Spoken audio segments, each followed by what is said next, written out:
Agora, tempo passado a limpo, a gente vai falar da tal da memória, não Que é a verdade? minha não tá muito boa, como vocês viram, que eu já quis pular a etapa, né? Não, mas normal, né? A memória, como nós vimos, né? Ela depende de conexões que são ligadas por pontos chamadas sinapses. Mas por que que algumas pessoas se lembram mais dos eventos do que outras? Tem mais facilidade de memorização? Tem gente que lembra das coisas o tempo todo, não esquece de nada, é uma beleza. Mas quem conversa com a gente ao vivo aqui no Notícias do Bem sobre esse tema é a médica neurologista, a doutora Adriana Moro. Doutora Adriana, seja muito bem-vinda ao Notícias do Bem. Bom contar com a sua disponibilidade em falar com a gente aí a respeito da memória, que de vez em quando dá umas, né? Ela nos deixa assim na mão, doutora. Já tem uma paciente aqui para conversar ao vivo, hein? Seja bem-vinda. Ah, que bom. Obrigada, Tainá, Roberto, bom dia. Obrigada pelo convite por estar aqui. É sempre muito bom falar de um tema que eu gosto bastante. Verdade. Bom, começando do começo, doutora, como é que funciona a formação das memórias? Como é que funciona no nosso cérebro essa coisa da gente lembrar de eventos e lembrar de lições, enfim, de textos? Como é que funciona tudo isso no nosso cérebro? A organização, né? Então, é bem. O processo é mais ou menos esse como você comentou, né? Então, são sinapses que acontecem entre os neurônios, que são conexões. Então, os nossos neurônios, eles são. Sempre vai ter um neurônio, ele se conecta com o outro e a informação ela é transmitida através dali. Né? De um neurônio para o outro, ele vai continuamente sendo transmitido. E a gente tem diferentes regiões do nosso cérebro que coordenam a memória, porque nós temos diferentes tipos de memórias também, né? Então a gente tem, por exemplo, a memória de curto prazo, que é aquela que, né, que retém a informação por um período mais curto, né, por menos tempo. Então essa memória de curto prazo, ela pode ser uma memória imediata, que é aquela que retém logo que a gente recebe a informação, né? Ah, grava tal número de telefone para mim. E aí a gente retém essa informação. O nome de uma pessoa, né, que a gente acaba de conhecer, a gente retém nessa memória imediata. A gente tem uma memória de trabalho também, então ela é um pouquinho mais complexa, né? A gente mantém, então, essa memória por mais tempo e a gente vai utilizar ela, vai processar a memória em diferentes tarefas. Então, quando a gente vai fazer uma tarefa que é diferente, a gente já puxa essa memória de trabalho. Então, por exemplo, assim, a gente vai fazer, ou mesmo no dia a dia, vou fazer alguma conta, alguma coisa assim, ou a gente eu tenho que armazenar algum número mais complexo, então é uma atividade um pouquinho já mais complexa. E aí a gente tem aquela memória de longo prazo, que é aquela efetivamente que são aquelas recordações, às vezes lá do passado, né, que aconteceu episódios do passado, né, coisas da nossa vida mesmo, ela fica guardada ali nessa memória de longo prazo.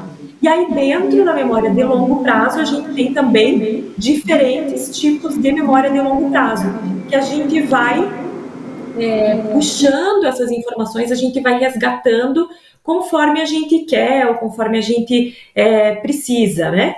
E isso tudo, quando a gente fala em memória, então a gente tem todas essas regiões do cérebro que estão envolvidas e as regiões envolvidas também, elas desde a parte de regiões do cérebro que envolvem a nossa emoção, estão envolvidas no processo de memória, que envolvem a nossa atenção, a nossa capacidade de executar tarefas, também está envolvido nesse processo de memória.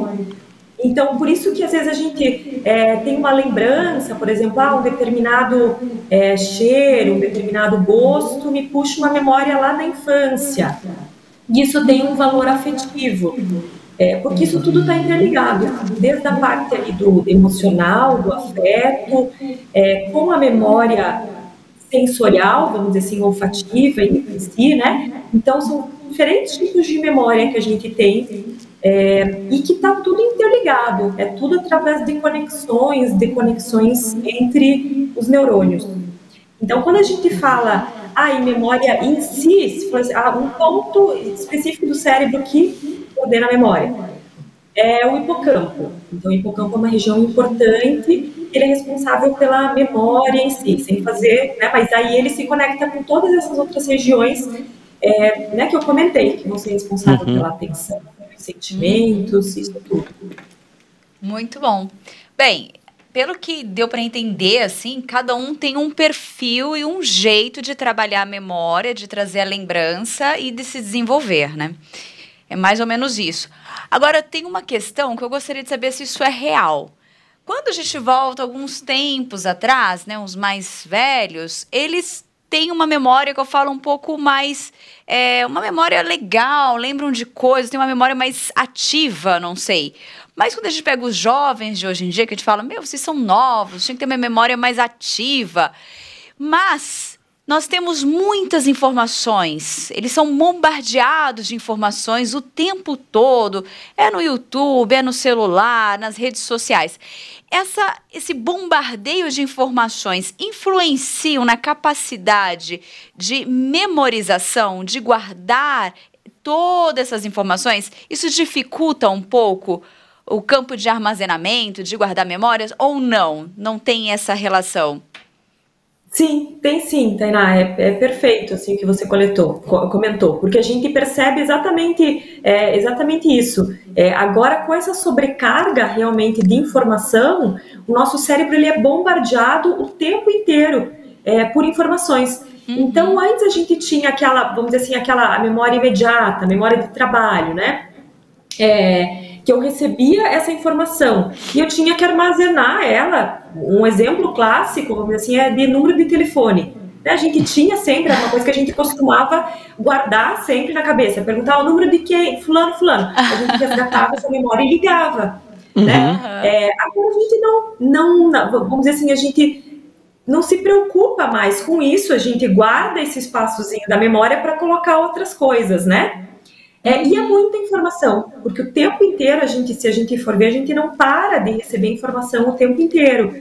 E isso acaba, né, vai estar ocupando, vamos dizer assim, espaço aí na memória. Então, tem essa questão mesmo, né, da quantidade de informação que a gente recebe e do quanto a gente é capaz realmente de absorver, principalmente nessa memória ali de curto prazo, nessa memória operacional, né, que é o que a gente absorve e já, né, meio que num relance eu coloco em prática. E às vezes a gente não absorve, a gente filtra, né, na verdade, eu vou filtrar o que eu vou guardar, porque é impossível a gente guardar tudo, né? Então eu vou filtrar. Isso não vou, isso não, eu posso resgatar de outra forma, né? Eu posso procurar no Google, por exemplo. E aí a gente não armazena, então ela não sedimenta. É bem isso. E tem a questão da atenção também, né? Porque para a gente guardar alguma coisa assim na memória, eu tenho que prestar atenção naquilo que eu estou fazendo. Então eu estou lendo um livro, por exemplo, estou estudando uma literatura.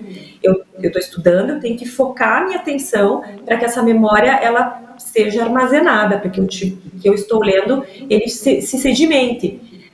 Por conta da gente estar sempre conectado, a nossa atenção tem deixado a desejar muito, né? Porque quantas vezes a gente está lendo, está estudando, mas está com o celular aqui do lado, está com o computador na frente e está fazendo várias coisas ao mesmo tempo. Então, a nossa atenção não está 100% naquilo que a gente, em uma tarefa só. E aí a gente não consegue realmente armazenar e sedimentar da melhor maneira possível, né?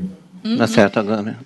Vai lá, Tainá. Só aproveitando essas informações, né, dadas, quando que a gente pode dizer que eu tenho uma memória ruim ou eu tenho uma falta de atenção, ou, né, levando essa consideração, porque às vezes a gente tem aquele hábito de dizer, minha memória é péssima, mas na verdade a memória... Talvez não seja tão ruim assim, né? Não seja tão ruim assim, eu só não estou dando atenção devida o suficiente para as atividades, ou eu esteja executando mais coisas ao mesmo tempo.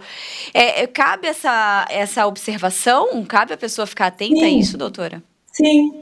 A gente até tem, vamos dizer assim, em consultório, a gente pode aplicar testes específicos que vai mensurar cada área. Então, tem testes que são próprios para atenção, outros para memória de curto prazo, outros para memória de longo prazo. Então, através da avaliação, a gente consegue mensurar isso tudo. Mas uma dica simples realmente é observar no dia a dia. Então, observar, às vezes, né, alguém vem, o familiar relata, porque ou eu tô vindo, tô esquecido porque meus filhos falam que eu fico repetindo pergunta, ou às vezes eu esqueço as tarefas dentro de casa. Tá, mas o que você estava fazendo naquele momento, né? Estava de fato, né, dedicando 100% da tua atenção? Então, acho que uma dica simples é tentar reparar no dia a dia, né? Eu não consigo absorver, por exemplo, eu leio e uma hora depois eu já não lembro mais o que eu li. Tá, mas você parou para ler, sem celular, né, televisão desligada, tá focando ali? Então, acho que é tentar perceber isso mesmo, né? O quanto que a gente está focando a atenção na tarefa que nós estamos fazendo. Certo. E ali, né, nisso a gente vai, com isso a gente já consegue afastar várias coisas e consegue daí melhorar também, né? Agora, doutora, a gente sabe que a memória funciona de maneira diferente para cada um de nós, né? Existem exercícios ou existe uma prática regular que possa fazer com que a gente melhore, além dessa coisa da atenção, essas dicas que a senhora já deu, mas existem exercícios práticos que a gente possa fazer para melhorar a nossa capacidade de memorização? Sim, tem bastante coisa que a gente leva em consideração, né? Então, acho que uma dessas primeiras realmente é essa questão da atenção, e aí que tem pessoas que absorvem a informação diferente, né? Tem gente que tem uma memória mais visual, tem gente que tem uma memória que é mais escrita, então eu tenho que estar estudando e escrevendo ao mesmo tempo. Não, mas eu memorizo melhor se eu estou assistindo uma aula, por exemplo. Então, cada pessoa vai, né? E acho que cada um vai se conhecer melhor para ver como que consegue memorizar. Vou usar sempre um bloquinho de notas, né? Ou mesmo você tem um bloco de notas no celular para tomar nota do que vai fazer, ajuda bastante. Então, são dicas do dia a dia, né? Mas coisas importantes que a gente precisa levar em consideração quando a gente está falando de memória. Isso aqui é fundamental. E que muitas pessoas, às vezes, desconhecem e tem muito, né? Tem pequenos falhas nesse sentido, assim, em cuidados com a saúde. É a questão do sono, porque o nosso sono é super importante para a gente armazenar a memória. Então, se a gente não dorme bem, se tem um sono que é muito picado, se dorme poucas horas durante a noite, que não é o suficiente, a gente não vai estar armazenando aquela memória, as informações aprendidas durante aquele dia. Então, dormir bem é importante, ter um sono reparador, né? Às vezes a gente começa por aí e às vezes já consegue melhorar a memória, a atenção, a concentração no dia seguinte. Né?